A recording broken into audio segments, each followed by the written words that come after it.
Jay here for Stretford, Paddock. That is a man who needs no introduction, but I'm going to give him one anyway. Andy Tate joins us to give us his reaction to the defeat at the Emirates. Manchester United losing 3-1 to Arsenal. A game we led as well.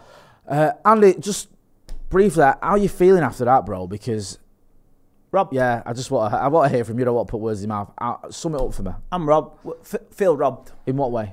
Decision-wise, with the referee after we put in a good performance. Okay. Like I say, first half we dug deep, we played well, good show of defensive strength. We got a goal on a break, and Rashford put it in, and I say equaliser avoidable as well, but reminiscent of last season's equaliser. But I thought we played well all game. I say it was a few little lapses, but you're going to get that. But Arsenal weren't anything special today, nothing special at all.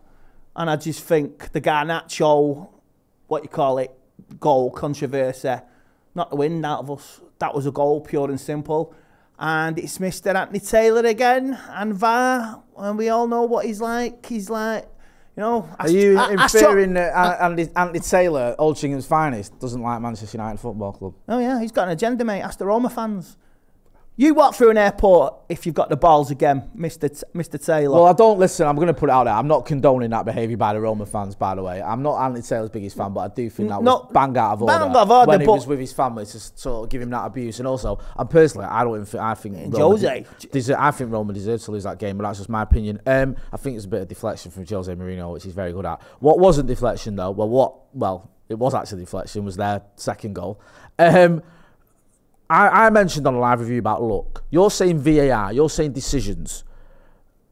How much of it was decisions, how much of it was luck, how much of it is injuries, how much of it is not being good enough? Where are you sort of aiming your eye here?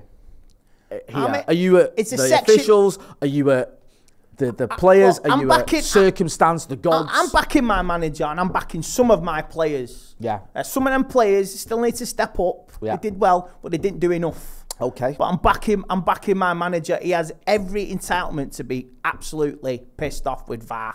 Really. And Gary Neville with his little slide digs again, going missing again in North London. Jesus Christ, mate. You know, why don't you stop supporting United and just move to London and become an Arsenal fan?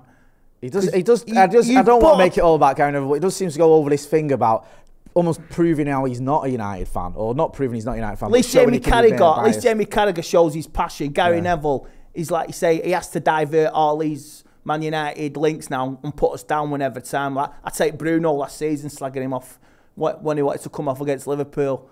But I'm saying, I'm backing my manager, I'm backing my players, and I am so frustrated with VAR now. It's doing it again. Garnacho, you say the Arsenal player, the line's been drawn. I've seen it. The Arsenal player's shoulder or head is playing him onside. Right, I know what people are going to be saying in the chat and the comments. I agree it's frustrating that offside because it could have been given as a goal and everyone would have probably gone, okay, fair enough. I don't think there'd have been any controversy. Which way it went, it could have been, you could have argued the toss for either. But people say, you know, the penalty, VAR had our back on that one.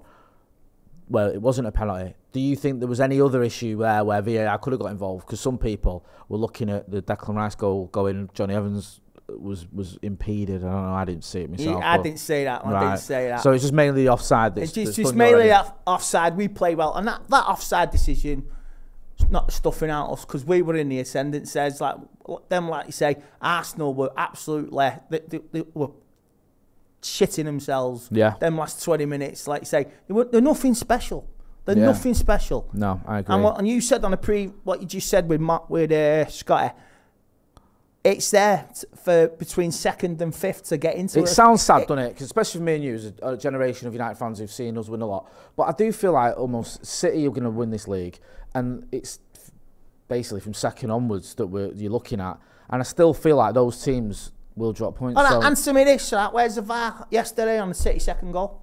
I think didn't Erling Haaland come out and say it shouldn't have been a goal? Yeah. So another weekend where Sky will back the controversy just for ratings and people just to push the agendas. Like you say, I'm not interested in Sky. I don't listen to radio anymore with Talk Sport, and I'm sick of online agendas with like certain Mail on Sunday, Mail sport journalists, whoever they are, who like to bring a story out, to play with people's emotions. So you're talking about the Glazers staying? I'm talking about the Glazers staying. Not happy about that last night. I messaged you. It's play. There's some good journalists out there, Jay. Yeah, Lottie Whitwell. We have them on the channel. Yeah, they come on. But there's some little toe rags in the media who don't do the job. They're getting paid basically for doing nothing. Are you sceptical? I don't want to get down off on a tangent here, but are you sceptical about that story then, about the Glazers staying? I'm very sceptical. Do you still feel they'll sell? I still feel they will sell, but... Is that a feeling rather than knowledge? Or I'm going to say I got into a row last night in work with one of my mates. Yeah. And I told him where to go, and I shouldn't have done it, because this is what the online social media journalists in this country, there's no good ones anymore. Right. There's no what, like you say, if you did your jobs right with these online media outlets, they would get awards, not just cheap journalism, having little slide digs and playing on people's mental health. So you think the Glazers will sell? I do. You do? I do. You think... and for me, some media journalists are scumbags. Right, okay. Little toe rags. I'm sorry, it's my opinion. Listen, this is a safe there are space good to ones. Share. There are good ones. There's journalists I don't take any notice of, and there's journalists where I think they do their due diligence, if I can get those words out in the right order. Stepping aside from whether the Glazers will sell, because we're going to find out sooner or later whether that story was true or not. Going back to Manchester United now, what does Erik Ten Hag need to do? We've got this international break. We've got an injury list that's already making me want to get back on the beer. I'm not going to. What do you do if you're Erik Ten Hag? Do you say, right, look, I've got players coming back. It's not the end of the world. Do you give them a rollicking? Do you say, look, I cannot cope with this away record? Do you start? No, you keep working. Changing things drastically. What do you do? You keep working hard, because it'll come for you. Yeah. It'll come for you. It will, because you back your players. You say certain players, like you say, who are not part of who shouldn't be here, are now part of this team until January. He came on. He did a good job. You name him. You name him. This is an MUFC. Like you say, if we get Martinez back, with Varane back, with a run of games, we're all right. Harry Maguire did a good job, mate. That's all I'm going to say. Johnny Evans, it shows, 35 years old. To be fair to Johnny Evans, right, and I get it, he signed a deal, he's available. There can't be much worse circumstances for a 35-year-old or whatever it is to come into the United team. 10 minutes ago at the Emirates, up against it, it was pretty drastic. But when you lose 3 centre-backs, which we lost Varane, Lindelof and Martinez, this is where we're at. It's, I say this, we'll be in the mix for the top 4 this season. Arsenal, nothing special. Chelsea, nothing special. Tottenham, Liverpool, nothing special. Maybe even West Ham could even challenge for the league. Good luck to David Moyes. It'd be fun.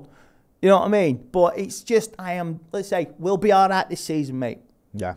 I agree. I think we will. I think this is, of all the defeats we've had away from home under Erik Ten Hag, and even the Spurs draw last season, which was woeful because we were 2-0 up with 15 to go, I feel like this is the one where there's mitigating circumstances, which I personally can sort of forgive. But people won't see that. Yeah, that's the I can look at it and go, if you lose the amount of defenders we've lost in the last few weeks, it's going to affect you.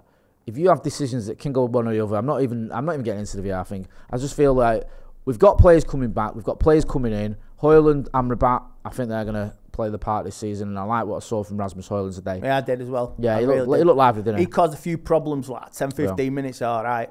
Yeah. I don't think it was a penalty, as Ten Hag would say. It wasn't a pen, but we have every right to be agreed with VAR. Yeah. Believe me. VAR, you will never get VAR right.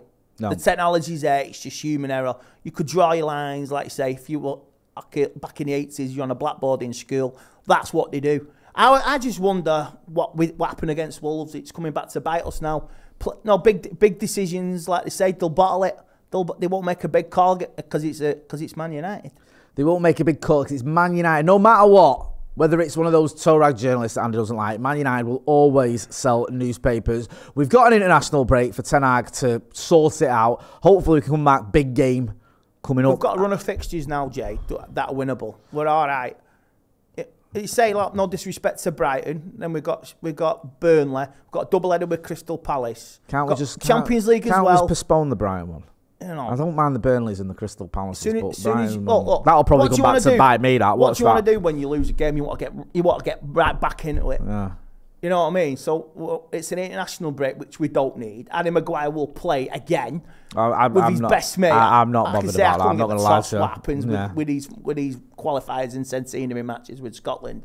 So I say I'm chomping at the bit for the next game, and we'll be all right this season, bro. We'll retain our League Cup, maybe add to it and get top 4. So I say, fuck the haters, fuck VAR, and fucking the media. Right, there you go. Andy Tate has spoken. We will retain our League Cup, and that's what it's about. Never mind you Premier League. No one cares about that anymore. Listen, go and check out Andy on all your socials. You know where to find him. The only Andy Tate that matters. You know where to see me as well, Jay Motte. This has been Andy Tate's review of the defeat at the Emirates. Hopefully, better days ahead of us. Don't forget to hit like, share, and subscribe. Thanks for watching.